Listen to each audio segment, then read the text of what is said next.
going to be a bot-centric game. Bot is going to be very, very simple, clear-cut. These supports just want to connect into mid, and it's going to be a very top-heavy game. This is where Team BDS have struggled. The 3v3s around mid, the 2v2s around mid. Wow. I mean, even just forcing Adam away from the cannon wave is big. Sheo is going to come across. Adam's only level 2. Sheo has the trigger seed. Yike flashes, shadowing strike. Sheo trying to flash away, gets chased down with bear trap on a rope, and Sheo will fall first. First blood to G2. That was clean. That was really clean. I was expecting engage onto the Renekton, but they might dive him as well. Level 3 now. Might be a 1-for-1 though. Builds up the Fury, gets knocked back. Adam locked up, looks for the Ruthless Predator stun, and it is a 1-for-1. As you say, Caedrel, but a plate falls and a wave falls in favor of G2. Yeah, really good there. I think it's always going to be worth it, isn't it? As much as Adam can TP back, he lost a lot of that wave. Even running the Demolisher for a bit of extra control in that lane. They need to get those tower plates early. Jousting from Broken Blade. Catches Adam out once again, and now Broken Blade with a Tiamat. Very much winning those trades. Caps looking for the Tangle Thorns. Will get it.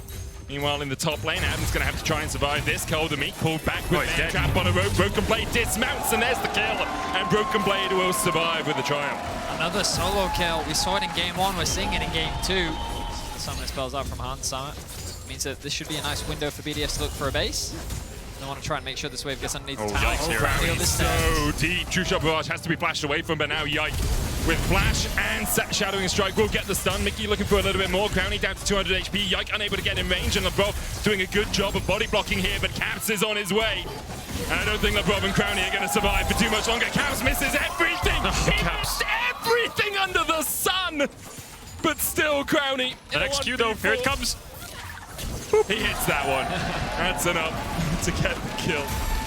Nice sidestepping from Crownie, right? Nice sidestepping. Sheo looking to try and punish Caps here. Should be able to get away to safety though. Nuke on the rotation down. Good dash onto Caps. Might have to flash his flash though. He needs to be careful here, Caps, to react to the pushback. That's the route. Flash push. Doesn't manage to flash over it. And it should be BDS getting their second kill of the game. Give it over to Nuke. The Emperor deserves his prize. Nuke gets a shot down, yeah. Freezing right now. They can definitely look to set up onto the Ezreal. It's 4 stomachs. Chewing the cud on Summer. Can dash across the wall here. Labrov still looking for him. Mickey with the charm. Labrov waiting for it to expire. Mickey flashes. And in the end, all that for naught on Summer though. No arcane shift, locked up. Labrov knocks him against the wall, and Nuke should be able to pick up his second kill of the game. Well, they make it work. I was a bit skeptical about interrupting Mickey's back. I feel like that with him gone, the collapse onto Hans Summit. Neeko Kled as well. So it doesn't give you as much upright damage. Nuke here shuffles Mickey back. He can battle dance away from this one. Yike trading in as well. A 3v3 erupts in the mid lane as the Pop Blossom fights 2. And immediately Sheo's just locked up. Caps not underneath the tower, just out of range, and that is enough to keep him alive as Labrov tried to isolate him. I mean, Mickey starts their play off. Yike looking for more. I don't really think they can convert this into much. Yike wasn't underneath the tower. While it was a good combo from Labrov, no additional damage will come through. But Mickey forcing that engagement that Nuke used his ultimate very early. Oh, Flash shadowing strike, and Nuke doesn't get an opportunity to move. Wow. So a bit of an overstep there from Nuke, and small individual mistakes. Now Crownie in trouble. Everywhere across the map, G2 begin to strike. The Feather Storm buys him a second, but he needs to buy a lot more than that, and you can't buy an extra life in this game. Labrov going forward once again. Caps low, down to 200, but Labrov will be the first to fall in the fight. The Rift Herald charged into the mid lane as well. Sheo trying to trade. Oh, Sheo! The knockback, Sheo so low. The quickness comes back, and Sheo, even with a stopwatch, won't be able to get himself out of dodge. Nuke finally slides back in and gets another. The G2 just erupt into life across the map. A chaotic series of events for BDS here back. And G2 was getting the better of them. 10 kills to 4 now. Crownie. Has flash, has Kled. Yeah, he's not going to be able to get away with it. Doesn't matter. Does not matter. The cantankerous Cavalier. Can he get out though, is the question. BB, no TP. Starts the recall. 4 seconds left. Labrov needs to ward it. There's the ward, there's the knockup. And there is a BB falling.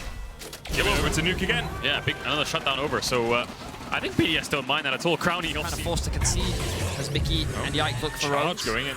Caps is a small Krug right now, and he's going to see if he can work his way into this fight. Broken Blade goes behind the tower. Caps, he's just so many. As Labrov able to get away from the engage. Broken Blade down to half HP. Daisy doing a little bit of work, but not enough really for BDS to find a re-engage. So if you look at that sequence, that was actually a nice try by G2. What they did was they used the Neeko TP. Hang on a second, Some onto Labrov. Oh my god. And Adam and Pop by name, Pop by nature for G2. They find 2 more, and now Baron very much on the card. Yeah, Baron's gone. I just want to say they used TP on the control ward. BDS saw it in the Nash pit. They thought they were doing Baron. All of BDS run towards the pit, and then boom, in comes Broken Blade and Yike from the side. The initial engage wasn't great. A little bit too far was BDS on that tier 2 for the chase, but yeah, they retower. The brush has become theirs. Cam still has the flash and the pop blossom. He's going in with there's a mini Krug again. The Shirelli has been used. There's the Magnestor. Caps with a 4-man pop blossom, and BDS are just removed from the game. They can do exactly that, Caedrel. BDS can't defend.